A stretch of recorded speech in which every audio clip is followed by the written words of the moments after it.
एक बार एक ध्यानी से एक लड़का पूछता है कि ऐसा मैं क्या करूं कि मेरा मन खुद मुझसे ध्यान करने को कहे, यानी मैं ध्यान करने की आदत कैसे डालूं। वे महात्मा उस लड़के से कहते हैं, ध्यान 2 कारणों से किया जा सकता है।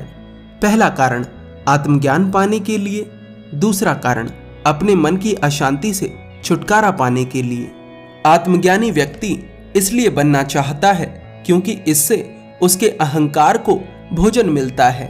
उसे लगता है कि आत्मज्ञानी बनने के बाद उसका सब आदर सम्मान करेंगे, उसकी बात को सब सुनेंगे। वो अपने आप को सबसे अलग बनाना चाहता है, इसलिए वह आत्मज्ञान चाहता है। आत्मज्ञान की चाहत रखने वाला व्यक्ति ध्यान की शुरुआत में ही ध्यान करना छोड़ देता है, और अगर करता भी है तो दिन गिनता रहता है कि मुझे 1 महीना हो गया, मुझे 2 महीने हो गए, मुझे 1 साल हो गया, मुझे 10 साल हो गए, और फिर शिकायत भी करता है कि मुझे 2 साल हो गए लेकिन मुझे तो कुछ हुआ ही नहीं। मेरा ऐसे लोगों से प्रश्न होता है कि क्या करवाना चाहते हो, क्या होना चाहिए, क्या कुछ पहले से सोचकर रखा है कि ऐसा होगा तो सही है और ऐसा नहीं होगा तो गलत, और क्या प्रमाण है तुम्हारे पास कि जो होना चाहिए वो नहीं हो रहा है। बीज भीतर ही भीतर धरती में अंकुरित होता रहता है, लेकिन हमें बाहर कुछ पता नहीं चलता। जब वह बाहर आ जाता है तब हमें पता लगता है कि हमारी मेहनत रंग लाई। क्या पता जो होना चाहिए वो हो रहा हो। लालच के साथ ध्यान करने वाला व्यक्ति कभी भी ध्यान नहीं कर पाता। वह लड़का कहता है, महात्मा जी, वह जो दूसरा व्यक्ति है जो अशांति से छुटकारा पाने के लिए ध्यान करता है, उसे भी तो शांति का लालच है, क्या वह लालची नहीं।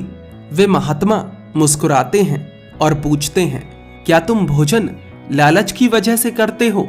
वह लड़का कहता है, नहीं महात्मा जी, भोजन हमारी जरूरत है, उसके बिना हम जीवित नहीं रह सकते, वह लालच कैसे हो सकता है।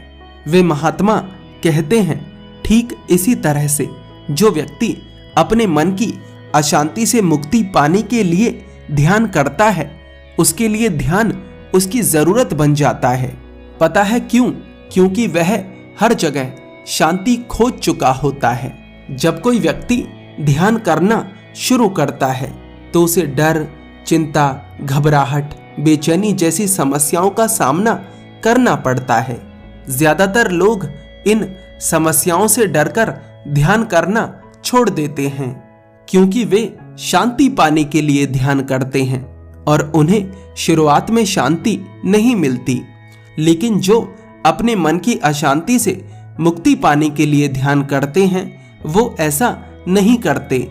वे ध्यान कर पाते हैं क्योंकि ध्यान उनके पास एकमात्र विकल्प होता है। वे पहले ही बाहर की दुनिया में हर प्रयास कर चुके होते हैं, इसलिए वे अपने भीतर उतरने में अपनी पूरी जी जान लगा देते हैं। वे ध्यान शांति के लालच के लिए नहीं, वे ध्यान इसलिए करते हैं क्योंकि वे अपने मन की अशांति से छुटकारा पाना चाहते हैं। उन्हें ध्यान करने की आदत डालनी नहीं पड़ती, उन्हें ध्यान करने की आदत बिल्कुल ऐसे ही पड़ जाती है जैसे तुम्हें भोजन करने की आदत है। भोजन करने के लिए तुम्हें समय निकालना नहीं पड़ता, वह अपने आप निकल जाता है क्योंकि वह इच्छा नहीं जरूरत है। वह लड़का पूछता है, इच्छा को अपनी जरूरत कैसे बनाएं, यानी ध्यान को अपनी जरूरत कैसे बनाएं।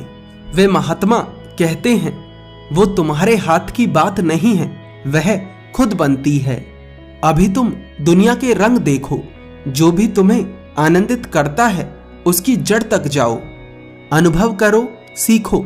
एक गलती को 2 बार से ज्यादा मत करो।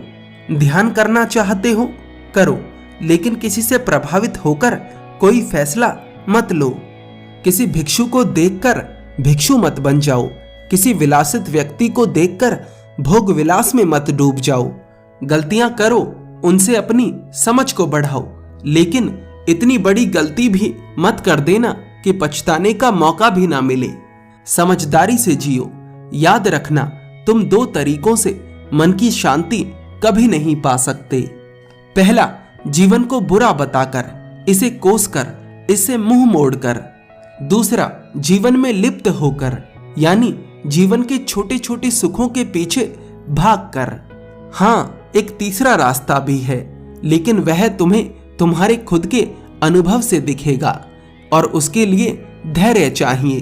क्या तुम्हारे भीतर धैर्य है? वह लड़का पूछता है, कितना धैर्य महात्मन? वे महात्मा कहते हैं, इतना धैर्य जितना इस पृथ्वी और आकाश के बीच की दूरी है। वह लड़का पूछता है, क्या मेरे भीतर इतनी काबिलियत है कि मैं उस तीसरे रास्ते पर चल सकूं? वे महात्मा कहते हैं, उस हर व्यक्ति के भीतर काबिलियत है जिसकी सांसें चल रही हैं। वह लड़का अपने दोनों हाथ जोड़कर उन महात्मा के चरणों में शीश झुकाकर उनसे कहता है, मैं समझ गया हूं महात्मन, मैं समझ गया हूं। वे महात्मा मुस्कुराते हैं और कहते हैं, ना, अभी नहीं समझे। जब समझ जाओगे तो निशब्द हो जाओगे, कुछ नहीं कह पाओगे।